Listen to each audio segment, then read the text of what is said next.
Welcome back to our channels, Warriors. We are still growing. If you haven't had that homie that got a dulce duro from skimming a little too much off the top, smash that subscribe button. Go ahead and have him smash it right now. First and foremost, let me give a shout out to the following patrons: Gerardo, Steven, Rigo SD, Pelon, Eric, who's doing the pipe, Denise, the real McCoy.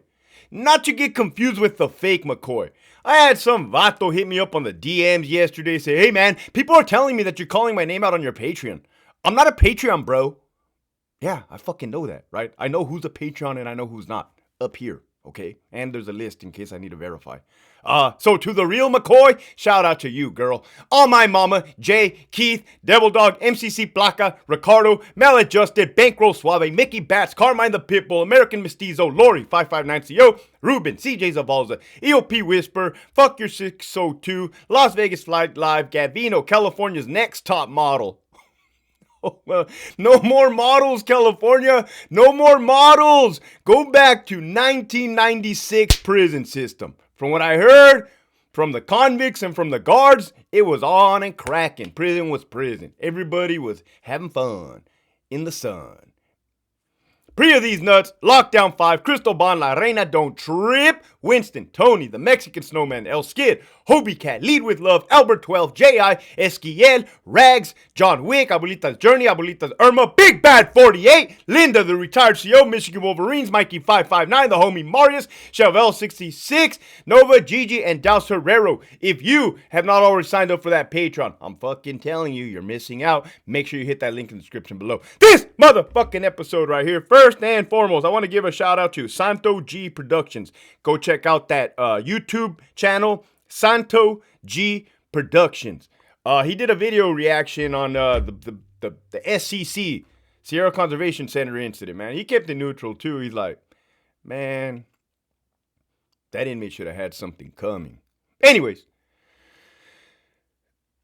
go over there, hit the subscribe button. Now, this episode right here, man, I'm gonna take it easy. Nah, Hector, don't take it easy, my boy. Don't take it. You're like a tiburon, Hector. You're like a wolf. You're like that UFC fighter that's just fucking smashing right now. I know. But I'm gonna take it easy, right? Listen up. Why did I, Hector Bravo, have an easier time as a brand spanking new correctional officer in the year 2006? All right, look at a calendar, look at your watch, look at the whatever. 2006. Remember historical events at that time compared to a correctional officer coming in right now in 2023, 2024. Straight from barista, fills out an application online, CDCR. See, I was doing this. Applications back in the day were on pen and paper, gracias a ti. So, fills out a little application on their app. Yeah, I want to be a correctional officer. I want to make $100,000+ a year. I'm tired of all these Karens up in this motherfucker complaining about the copiado mukiado motherfuckers. Right? Nah, bitch, we're out of latte soy, bitch. Anyways, why was it easier for me? Here we go. You're going to see the changes. Again, I've calmed down my demeanor. That's you, calm, Hector? This is me, calm. Centinela State Prison. Charlie Yard, level 4 GP killers. Well, they weren't on the yard yet. It was level 3. Then it flipped. So I got to see a flip. That's kind of cool, man. How many people get to see a flip? Well, now they're seeing it all bad types of flips. Today you're level 4. Tomorrow you're level 1. What the hell? No. That don't even sound correctly. Anyways, the real type of corrections. Motherfuckers, you don't be behaving on level 3s. We're going to turn this motherfucker into a level 4. We need more housing for level 4 GP killers.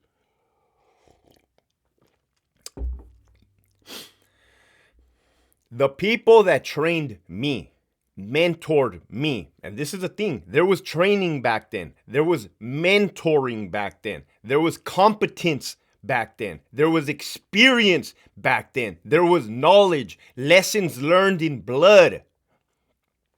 They embraced me. I don't know if it's because my dad was a CO there. Probably had, let's keep it real. But everybody got embraced until you didn't, right? Until you fucked up. Bad. And if those 1990s cops were teaching me, who do you think taught them? The guys from the 70s and the 80s.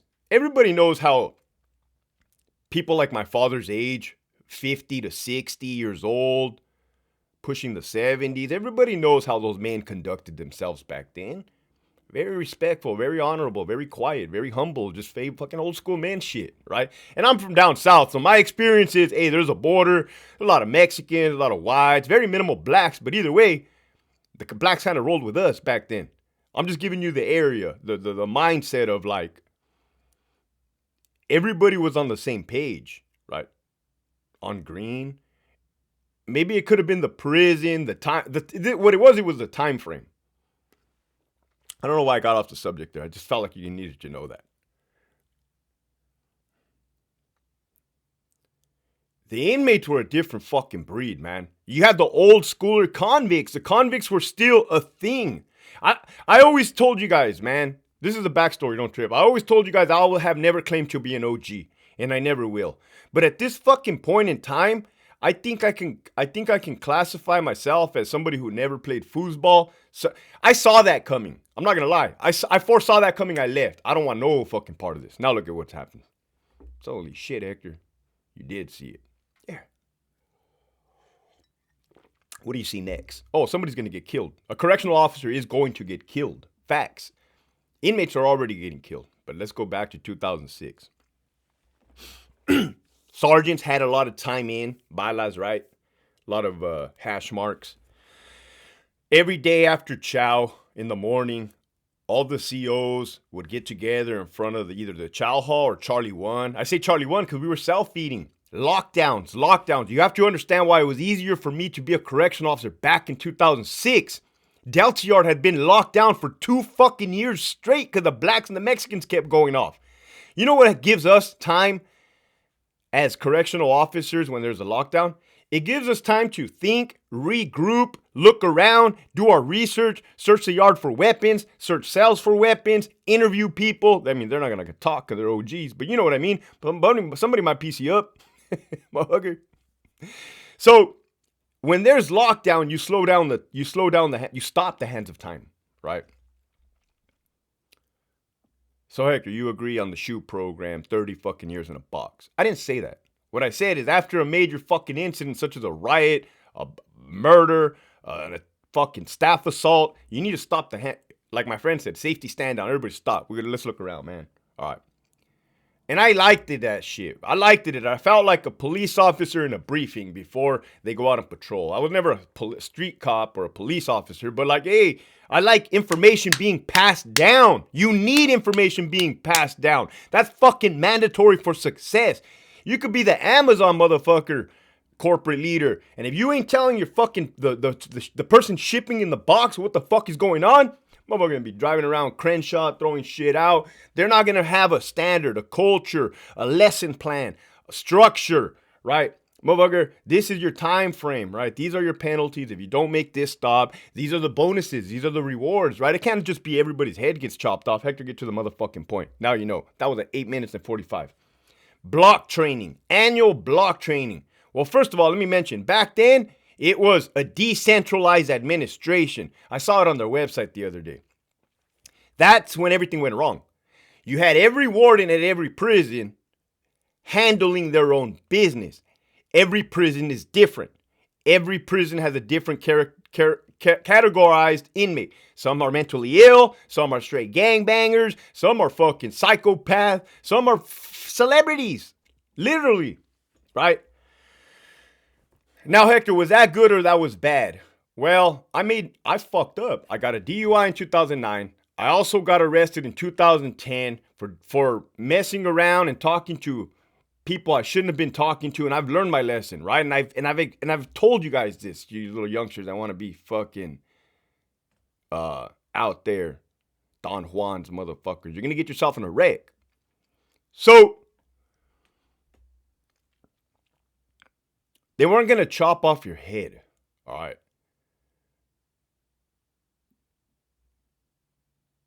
You had the ability to learn.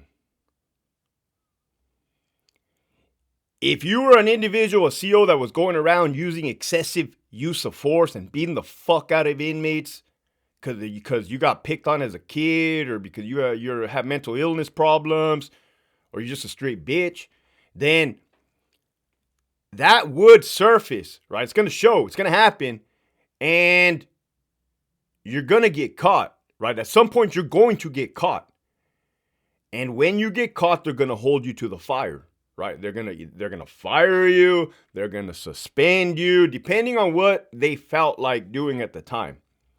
They're going to, maybe promote you, right? Let's keep it real. Who knows? But the point I'm trying to make is if you were utilizing excessive force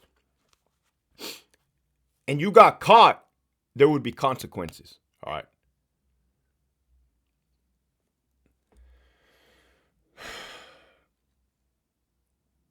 The whole fiasco, we can go through the Green Wall, we can go Salinas Valley, we can go to Correctional Gladiator days. You can see, okay, Hector's telling the truth. This is the time frame. Regardless, somebody blew the whistle and they got out there. Motherfuckers got fired. Whether it was not true, I wasn't there. That was before my time.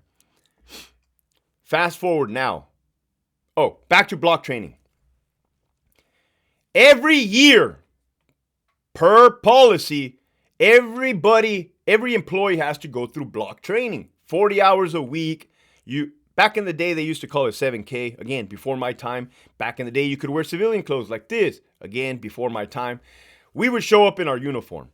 And they would tell us, hey, bring your vest with you and bring your belt, your duty belt. Because if a Code 3 riot kicks off, you will be responding from the classroom. Cool. I mean, that kind of motivates you, right? Like, hey, you stay ready so you don't have to get ready. Bring your shit. Cool. It's kind of normal program, right? Don't be on the tira without your shoes.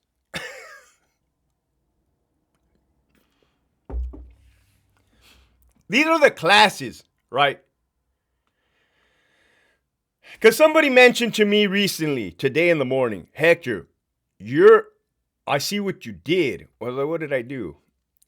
You tried to use the rape at SCC, or the alleged rape, the alleged sexual misconduct from an inmate to a staff member, and you tried to say that was the California model's doing. That might come around and bite you in the ass. I'm like, nah, first of all, check this out. Whether it is directly or indirectly a result of the California model, I'm going to explain why it is. It all goes hand to hand, dating going back 16 years and how we got to where we're at, right? Imagine in 2007, if they would have said, hey, you guys are going to play basketball with these inmates. We're like, fuck you. Fuck you, sergeant. Fuck you, lieutenant. Fuck you, captain. Fuck you, warden. You are. Later, we'll go back to stewing my sunflower seeds. That was the time frame. But they watered us down. They molded us. They manipulated us. They manipulated the system. This shit didn't happen overnight. This shit happened. They got us to where they got us to where they wanted us, and then boom, implement the Norway project. Fuck you. Again, I'm out. Right? I just still had my mindset of 2006. I got my mindset of 2004. Right? Where were you in Hector in 2004? Don't you fucking worry about it.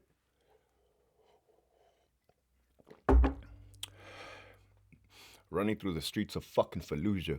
Nah, just kidding. I wasn't even. That's a lie. I was never in Fallujah.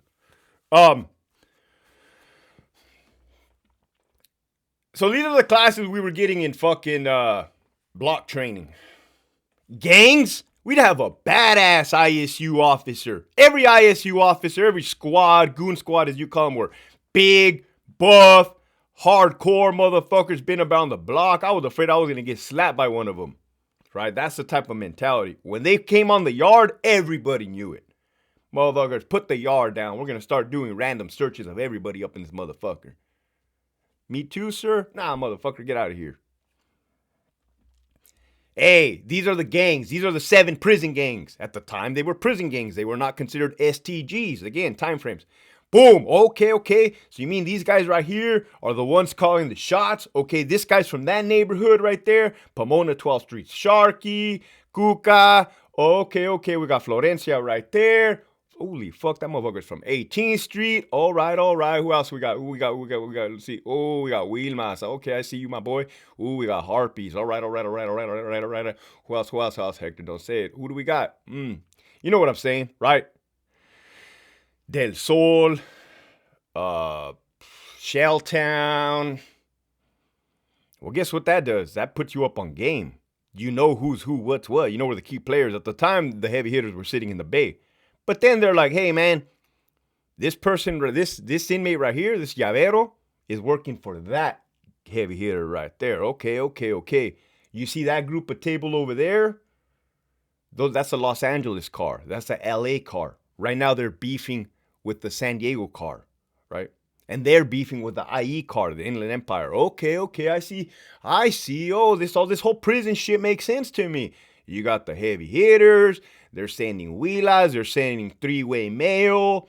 Okay, they're using facilitators. Okay. Oh, man, I love this prison shit. When do we fight them? Motherfucker. Bow! Shut your mouth talking about fight them. You don't know what that consists of. That consists of a lot of bloodshed. You're right. See how you can learn and roll with the punches? You're going to learn. Your own people will fucking police your ass back then. Everything was structured, right?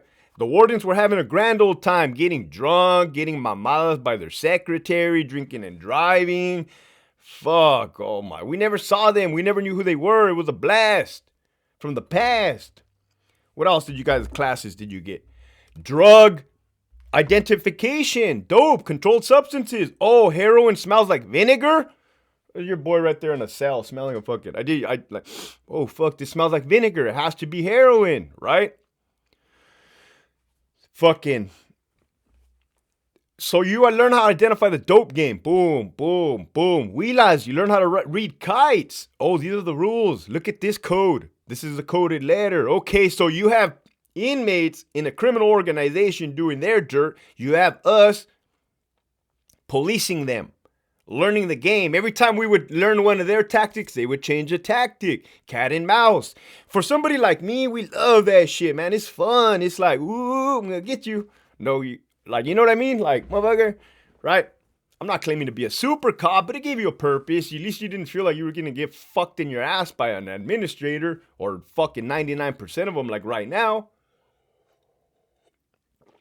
This episode is going to be longer because I don't want to shortchange you guys. Dope. Use of force. Hey, this is the use of force policy. Know it, live it, learn it, breathe it. This is going to fucking come back and haunt you or help you when you go under investigation for losing force. Got it. The policy is important. We operate off the policy. I can do this. I cannot do this. Perfect. Now I know it like the back of my hand.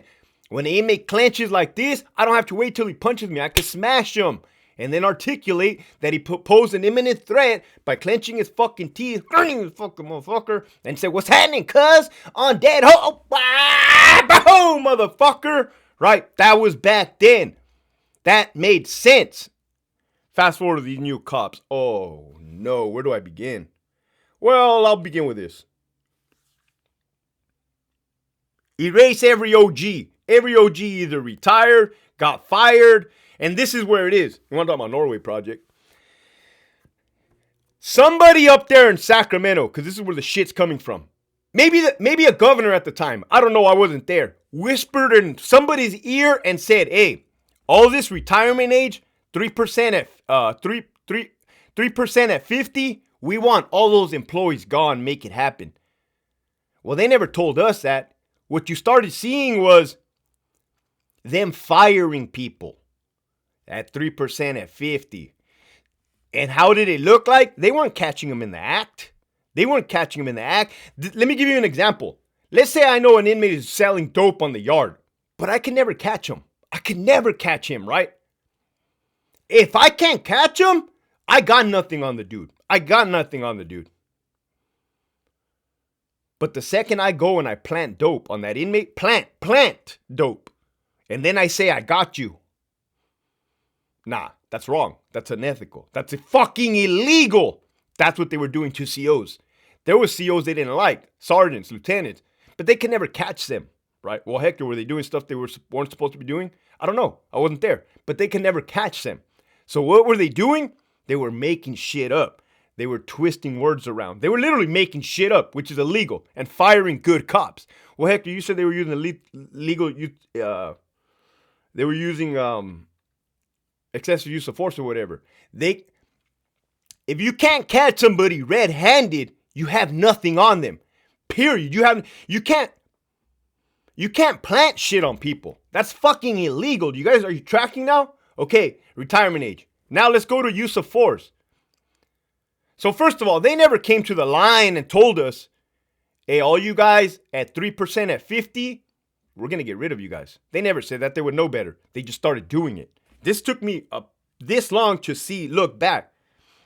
Everybody that was down with the business, that new policy, COs, new policy, knew how to smash an inmate per policy. Oh, look, he said the word smash. I can say whatever the fuck I want. I worked in a prison. I know how violent it is, right? They just had somebody raped, allegedly. Anytime you have a correctional officer that's competent, smart, solid, has keen sense of awareness, good verbal communication skills, but knows, hey, when it's go time, you're gonna put in work and can articulate it. Somebody up at the top said those individuals are threats to our new agenda. Get rid of them. They never told us that. We still see it to this day. We still see good cops getting fired, right? Cops that know the policy, cops that know how to communicate with the inmates, cops that are just no bullshitters. Just, hey, man, this is a prison. This is what's going to happen. Like, everything can be cool. I prefer things to be cool. But if the second you want to stab me with a pen, things are going to be not cool real quick. Oh, yeah, well, that's not what we want. You're fired. You see, even for your defending yourself. So don't tell me that whatever happened in SCC control booth was an isolated incident. Clearly it wasn't. This is 16 years in the fucking making, right? And when an officer gets murdered, it's going to be that much more in the making. None of this happened overnight. Damn, Hector, how are you talking all this without reading notes? Motherfucker, I lived it. It got so bad that I decided to walk out on my own 2 feet, right? You know how in Sureño gang politics, Norteño gang politics, they be in other gang politics, they be saying like, oh, dirty politics got me got. Like I had to go to the SNY yard. I talked to thousands. I had to go to the SNY yard because of dirty politics, right? You know how many correctional officers and sergeants and lieutenants have gotten fired because of dirty politics and literally did nothing wrong? Damn, I was gonna do like an applaud sound. I just dropped the mic right there. I just dropped the mic. Like, and it go again, man, again.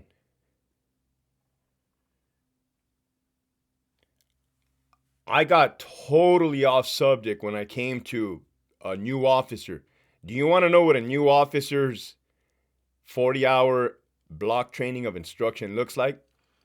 These fucking young cops that do not know how dangerous inmates are, that have full trust in these incompetent 2-year, 4-year, 6-year, 9-year, 10-year wonders that have somehow sucked a dick so fast they've managed to make it to headquarters, right? Or gave up their little concha. That's the truth, right? Or burned enough people. What's the fastest way to headquarters, Hector? Doing their dirt. Doing exactly what I just said. Towing motherfuckers' cars in the parking lot. Firing good cops. Doing their bidding. Pushing an agenda. Mixing SNYs and GPs. Like that warden from Mill Creek. Having officers drag inmates from ADSEG to Alpha Yard, which violates policy. And then burning the cops at the bottom of the totem pole. Damn, Hector, this episode is gold, my boy. I'm taking it easy. I'm just speaking facts.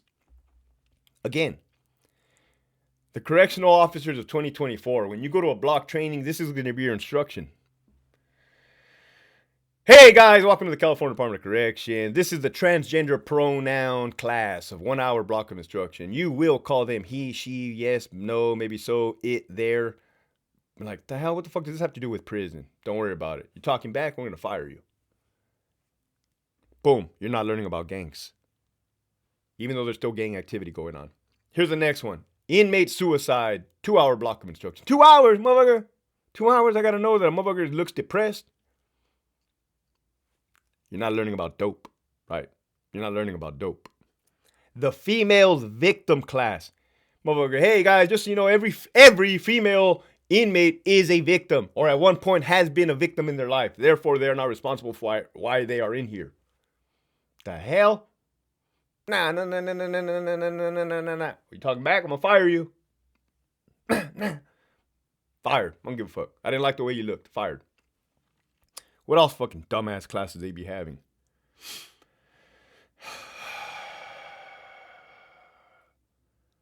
As you can see, I can go on. You guys can type the fucking classes that you guys be getting taught that has nothing to do with prison at all. So how the fuck does an inmate gain access to a control booth? Well, there could be a lot of theories. There could be a lot of reasons. It's under investigation. Even so, if you can think of the worst case scenario, the best case scenario, the criminal case scenario, you can just think of the shadiest case scenario, anything, we have gotten away from the fucking basics, right? We have gotten away from communicating with our staff. In fact, years ago, we've gotten away from safety and security. Years ago, we've gotten away from integrity, moral, and legal obligations, right? Remember, you don't catch somebody in the act, so you illegally plant something on them, or you throw enough shit on the wall that something sticks. Yeah. So regardless, if Fox 11 News, when they reported that the California model may or may not have something to do with the alleged sexual assault on a correctional officer in SCC, whether there's a direct link of the Norway California model and the rape, fucking irrelevant at this point. CDCR just got a taste of their own medicine. Enough shit was fucking finally thrown on the wall, and guess what? The world knows about you guys now. Keep pushing forward.